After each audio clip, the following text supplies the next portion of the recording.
खुलुमबाय बयनिसिमबो आंनि बडलेण्ड नांगौ इउट्यूब चेनेलनिफ्राय नोंथांमोनखौ गासैखौबो बरायग्रोनाय थाबाय।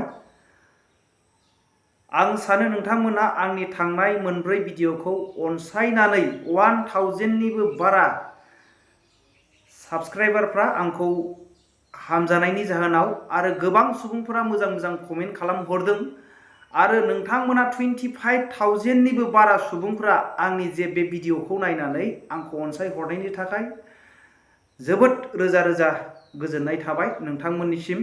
आं सानो दिनैबो बे भिडिअनि गेजेरजों नोंथांमोनहा आंनि जे बे लाबोनाय भिडिअनि सायावहाय अनसायगोन होननानै आङो दिनैहाय लाबोनो सानदों सानै मानसिनि बाथ्राखौ लानानै जोंनि जे दा मस्ट पपुलार जोंनि बिटिआर ओनसोलावहाय राकेश ब्रह्म आरो जोंनि चिफ प्रमद बर' सार सानैनि बाथ्राखौ लानानै बिथांमोननि बेसेन गैयै बाथ्राखौ लानानै आं नोंथांमोननि गेजेराव लानानै फैलायबाय। आं सानो नोंथांमोना जोबजासे बे भिडिअखौ नायलांगोन आरो अनसायगोन होननानै। आरो गोबां मानसिफोरा आंखौ बुंदों हाग्रामानि गुन्दै मोनजादों होननानै। आङो हाग्रामानि गुन्दै मोनजायाखै रायजो राजाफोर। आङो जेब्लानाखि 2005 मायथाइयावहाय बे समावहाय बिटिसि गोदान गोदान जानाय नालाय बे समावहाय जोङो बिदिनो जोंनि एरियानि जे गोदान सायख'जानाय एमएलए आं नामखौ लाला, बिथाङा दिनै रुंसारि जानानै थांबाय। बिथांनि थाखाय गोबां खस्थ' खालामदोंमोन आरो बेबायदिनो जोङो बेबायदिनो गोदानै इलेक्सन जाजेननाय बिटिसि ओनसोलावहाय जोंनि गोदानै बिटिसि जानायनि जाहोनावहाय बिथांमोनखौ जोङो सहाय खालामनानै जोङो मदद खालामदोंमोन। बेबायदिनो जोंनि एरियायावहाय आंनि न' सेरजोंनो थाबायनाय मोनसे लामाया हाब्रु दैब्रु जायो। बे समावहाय मोनसे सेन्ट ग्रेभेल मोनबोदों 2 लाखनि। बेखौहाय ओरैबायदि खस्थ'यैहाय बे सेन्ट ग्रेभेलखौ मोनबोनाय जादों। आङो दिनैहाय आदा महेश्वर बिथांखौ आंनि गोसो गोरबोजोंहाय सानथ्र'यै हामबाय होननाय आरो गोरबोजों गोजोननाय थायो। दिनै बिथांनि अननायाव आदा महेश्वरनि अननायावहाय कसुगाव एरियानि बिथाङा बिथांनि फन मोनसे हरनाय लोगो लोगोनो चेयारमेन, जोंनि चेयारमेन, दा बिथाङा दंना गैला आंथ' खबर लाला बिथांमोनखौहाय। दा बिथाङा खबर लानाय लोगो लोगोनो बिसोरनो मोनसे लामा दङ, बिसोरनो मोनसे 2 लाखसोनि सेंसन खालामनानै हर होननाय लोगो लोगोनो आदा महेश्वर बे कुसुगावनि बिथांनि अननायाव मोनसे जोंनि जे हाब्रु दैब्रुनिफ्राय बारग'नो मोनबोनाय जे मोनसे लामा बेखौ गोसोआव दङ। नाथाय बे 2 लाखनि सेंसनाव थाइसेबो मोनजायाखै रायजो राजाफोर। थाङोसो थाङो खुनुरुखुम गासै सेन्ट ग्रेभेलखौ होखांनायनि उनावहाय 27,000सो बेदर मोनजागोन खोमा, गस्ला गाननो मोनगोन खोमा होननानै आसा दङमोन। नाथाय चेयारमेन साला गुखुवा बदमासआ दिनै थाङोसो थाङो जोंनो बे लास्टसिमावहाय बिदिनो 27,000सो फैसाखौ हराखै। उनावहाय जे लामाया जाखाबाय रायजो राजाफोरनि थाखाय मोजां जाखाबाय होननानै जों सानदों। बिनि थाखायनो जोङो थाङाखिसै आरो खबरबो लायाखिसै सेन्ट ग्रेभेला जाखांनायनि उनावहाय। दा जोङो बे लामाजोंनो थाबायगासिनो दङ। माब्लासिम जोङो सिसि ब्लक जागोन, माब्लासिम जोंनि बे पाक्का रड जागोन, दानि गोदानै सरकार दाजानाय सरकारनि सुबुंफ्रासो मिथिगौ। नाथाय सोरबाया हाग्रामानि मोनजादों होनोब्ला बियो उल्था जोंनाव बहा फाप नांनो, उल्था बुंग्रा मानसिनावसो फाप नांगोन आङो सानो रायजो राजाफोर। बेबायदि भुल गोरोन्थिया जाखायो। नोंथांमोना बे हाग्रामानि गुन्दै मोनजादों माबा मोनजादों बे बाथ्राखौ दा बुंहर। मोनजायाखै रायजो राजाफोर, एखेबारे हाग्रामानि थाइसेबो मोनजायाखै। मोनजादों होनोब्ला बे गोरोन्थि जागोन। आङो नोंथांमोनहा नैबे भिडिअ क्लिपखौ खोनासंदो। हाग्रामा महिलारि सारनि आरो राकेश ब्रह्मनि फंनैसो बाथ्राखौ नोंथांमोना खोनासंदो। बे भिडिअनि गेजेरजोंनो जोङो दिनैनि जे टपिकखौ सावरायगोन, बिथांमोना मा मा बाथ्रा बुंदों जोंनि रायजो राजाफोरनि थाखाय। लाख कोटी थाखा होनो थांगासिनो दङ। गतिके 75,000नि सायाव जोंनि रायजो राजाया बिराद गोसो गैया। 1 lakh those who killed by the elephant. Nobody asking me. Elephant go and kill one person, I give him 1 lakh. just for the family. If somebody got killed by someone, I give him 1 lakh. Just to, to support the family. रायजो राजाफोर खोनाबाय दा राकेश ब्रह्म बिथाङा मा बुंदों self help ग्रुपनो लायनो 20 लाख रां होसिगोन सिगां 75,000 करि होनो होनदोंमोन बिटिआर सरकारा नाथाय दा 20 लाखआवसो पाब्लिकफ्रा इन्टारेस्ट दं होननानै बुंबाय जिसिबां मोनो इसिबां रायजो राजानि थाखाय मोजां रायजो राजाफोरनि थाखायनो रायजो राजा दुखु खस्थ खालामनानैनो दिनैहाय बिटिआर खौ मोनबोबाय दिनैहाय मोनोब्लाथ मोजाङानो नाथाय दिनैहाय भेलुलेस नोंथाङा साननानै नायदोंना राकेश ब्रह्म दिनैहाय जोंनि बिटिआर आवहाय गासै टटेल बिसिबां सेल्फ हेल्प ग्रुप दं बिसिबां क्लाबफोर दं बेखौ हिसाब खालामनानै नायदों गासै मिथियाब्ला नै 2890 था गामि दङमोन दा नोंथांमोना प्लास खालामबावनो नागिरदों बे 2890 था सेल्फ हेल्प ग्रुप गामिनो मोनफा करि होब्लाबो मोनसे गामियावथ मोनसेल सेल्फ हेल्प ग्रुप थाया खमावनो मोनथाम इउथफोरनि मोनसे लादो बेबायदिनो गोबां बिदिनो सुखुलायै गावजों गाव महिलाफोर बेबायदिबो दङ बेबायदिनो मोननै मोनसे गामियावहाय मोनथाम करि साननानै लाब्लाबो बेसेबां थाखा थांगोन मिथिगौ नोंथांमोननि बे 15,000 कौटि बे दिल्लीनिफ्राय मोनबोनाय या माखासेयाथ 15,000 कौटिनिफ्राय आरो स्टेटआव गाबोखायो बे फैसाखौ सेल्फ हेल्प ग्रुप होनायावनो थांजोबगोन माथो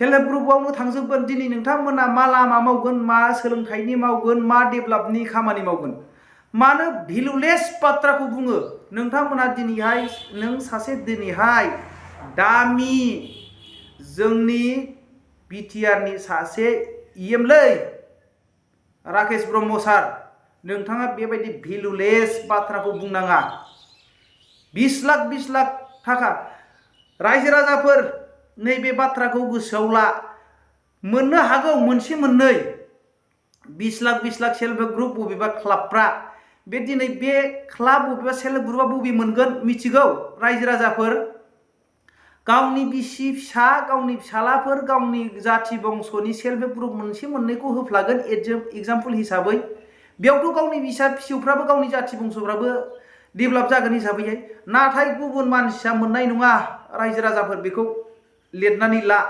नैबे जुदि कनकेश्वर हाजवारिनि बाथ्राया जुदि नंखायब्ला नोंथांमोनहा उनावहाय आङो गासैबो भिडिअखौ डिलिट खालामजोबगोन आङो इउटुबावबो आङो खुनु जेबो आङो भिडिअबो खालामनाय नङा भिडिअबो लाबोनाय नङा रायजो राजाफोर नैबे बिथांमोनहा बोसोरनैयाथ थांखाबाय नैबे बोसोरथामनि गेजेराव नुनो मोनगोन राकेश ब्रह्म बिथाङा जानानै मोनसे सेल्फ हेल्प ग्रुपनो 20 लाख करि होयो बिथांनि दिनै भाषा बुंनायखौ जों मोनबाय हांसो खिबु बायदि जायगा जेराव मोनो बेयावनो फ्रेट खिलाबायनाय बिथांनि जे बुंनाय बाथ्राखौ हांसो खिबु बायदि जेराव मोनो बेयावनो खिलाबायनाय बेबायदि भाषाखौसो जों मोनबाय रायजो राजाफोर दिनै लिरनानै ला मोनब्लाबो गावनि जाथि बंसनि गावनि बिसि फिसानि मोनसे मोननै जे सेल्फ हेल्प ग्रुपआसो मोनगोन दिनैहाय जोङो मैया दाख्लैसो मिथिनो मोनदोंना पिपिकेट जोंनि कर'ना भाइरासनि समावहाय पिपिकेटनि माखासे कन्ट्राक्टखौ जोंनि आसामनि गिबि मन्थ्रि डक्टर हिमन्त बिश्व शर्माया कन्ट्रेक्टखौ सोरनो होदों मिथिगौ रायजो राजाफोर बे कन्ट्रेक्टखौ हिमन्त बिश्व शर्माया गावनि बिसिनि NGO-नोसो कन्ट्रेक्ट होदों रायजो राजाफोर बे जोंनो मास होलाबायनाय खुगायाव फांथिग्रा जोंनि पिपिकेट बे पिपिकेटआ मा होनो जोंनि कर'ना भाइरासआवहाय टेस्ट खालामनायाव डाक्टरफ्रा गाननानै टेस्ट खालामनाय बे ड्रेसनि कन्ट्रेक्टखौ सोरनो होआ मिथिगौ रायजो राजाफोर हिमन्त बिश्व शर्माया गावनि बिसिनो कन्ट्रेक्ट होदों रायजो राजाफोर बेबायदिनो बिथांमोनहाबो गावसिनि बिसि फिसानो थाखाय मोनसे मोननै सेल्फ हेल्प ग्रुपनो 20 लाख होनो हागौ अमा फिनायनि नामावहाय हांसो फिनायनि नामावहाय बिफां गायनायनि नामावहाय होनो हागौ नाथाय जोंनि जे बे 2890 था गामियाव मोनसे मोनब्लाबो जथेस्थ आङो दाख्लैबो बुंदों बिथांमोननि जे आं एखेबारे रुमावहाय सासे नेताफोर बायदि एखेबारे गिदिर गिदिर फट' खालामनानै बे आंनि वालफोरावहाय आङो सिथाबनानै दोनजोबगोन। गेदेमा जोंनि बर'नि सासे गेदेमा राकेश ब्रह्म होननानै आं लिरनानै दोनगोन। राकेश ब्रह्म नोंथां सिगां मावनानै देखायग्रो, बिनिफ्राय नोंथांमोना 75,000खौनो होनो हायाखै आरो 20 लाख थाखा बेसेन गोनां बाथ्राखौ बुं। बेबायदि नोंथांमोना UPPL हान्जाखौ गोरानिफ्राय गोरा खालामनो सानदों, सिमांसो जागोन बेबायदि नोंथांमोना बुङोब्ला। आरो प्रमद बर' सार नोंथाङा बुंदों हाग्रा सेराव रायजो जानाय मानसिफोरनो बेबायदिनो मैदेरफोरजोंहाय धंस जानायफोरनो, गाथार जानायफोरनो, न' सिलिंखार बिलिंखार जानाय मानसिफोरनो 1 लाख रां होदों। न'खरसे मानसिनो होदों नोङो? साबसे मानसिनो होदों? दाख्लिसो माथो बे रायमना नेशनेल पार्क, बे जोंनि हाग्रामा जे रायमना नेशनेल पार्कआवहाय माखासे सुबुंफ्रा दे सारेन्डार जादोंमोन गावसिनि जे आखाइजों बानायनाय बे सिलाइफोरखौ लानानै, बेबायदिनो सिखा रुवाफोर साइकेलफोर गथायलायनानै सारेन्डार जादोंमोन। 2 3 चेक राननानै होबाय नोंथांमोनहा, ओमफ्राय उनावहाय बिथांमोनहा बेसेबां दावराव जाया, दासिमबो मोनफुंजोबदों ना मोनफुंजोबाखैथाय? 40 46 जन 42 जन 43 जन मानसिफ्रा सारेन्डार जादोंमोन। सासे सानैनि चेक राननानै होबाय उनाव मोनगोन होननानै, आरो दिनैसिमबो होजोबदों ना होजोबाखै? बेखि जाबाय बियो बाथ्राया। माब्ला हाग्रा बंग्रायाव सिलिंखार बिलिंखार जानाय मानसिफोरनो 1 लाख रां होआ? नोंथांमोना दिनैहाय एसे, दिनै जोंनि बर'नि नेता हिसाबैहाय नोंथांमोना एसे बेसेन गोसा बाथ्राखौ बुंनांसिगौ। प्रमद बर' सार नोंथांमोना बेबायदि भेलुलेस खोथाखौ दाबुं, एसे बेसेन गोसा बाथ्राजों बुंदो। नोंथांमोनखौ दिनैहाय रायजो राजाफ्रा बेसेबा गेदेर आसा खालामनानै राकेश ब्रह्म नोंथांखौ दिनैहाय खालामहरबाय। नोंथाङा कन्ट्रेक्टारमोन होनलाय माथो मोनसेबो केलकुलेसनखौनो प्लास माइनासखौनो रोङा। मबे माबाजोंहाय रोंगौथिजोंहाय नोंथाङा कन्ट्रेक्टार जायामोन? बबे रोंगौथिजों कन्ट्रेक्टार जायामोन? नोंथाङा राजनितिकआवहाय सलिनाय नङा, कन्ट्रेक्टारखौनो मावनाया मोजां।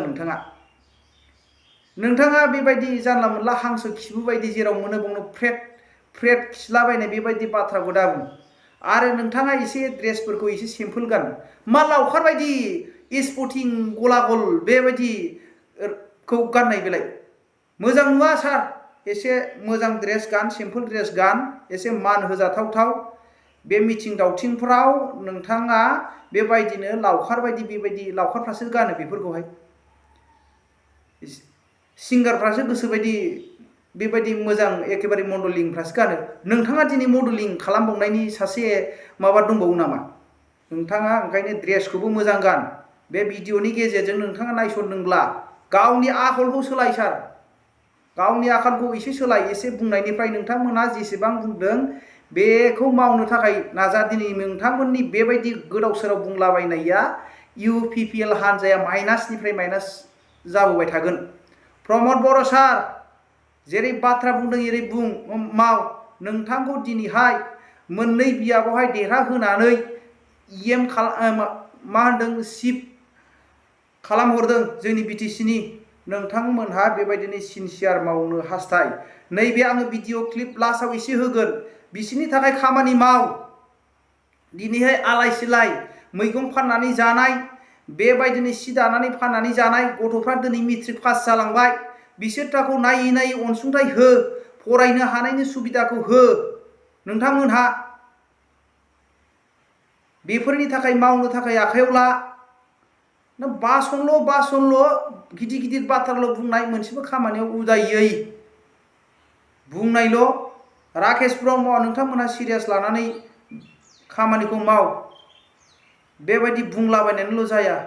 दिनैनि भिडिअखौ आं एसेखौनो लाबोनानै फोजोबबाय। नैबे भिडिअ क्लिपखौ नोंथांमोनहा लास्टआवहाय एसे खोनासंदो। एसेनोसै। जै बर' हारिनि जै। गोसोआव दुखु मोननानै थायो। माने आंबो दानि गेदेरमाफोरखौ जोंनि फारसे एसे सहाय खालामबा हामगौ नंदों। बेखौनो आं खावलायनाय थाबाय।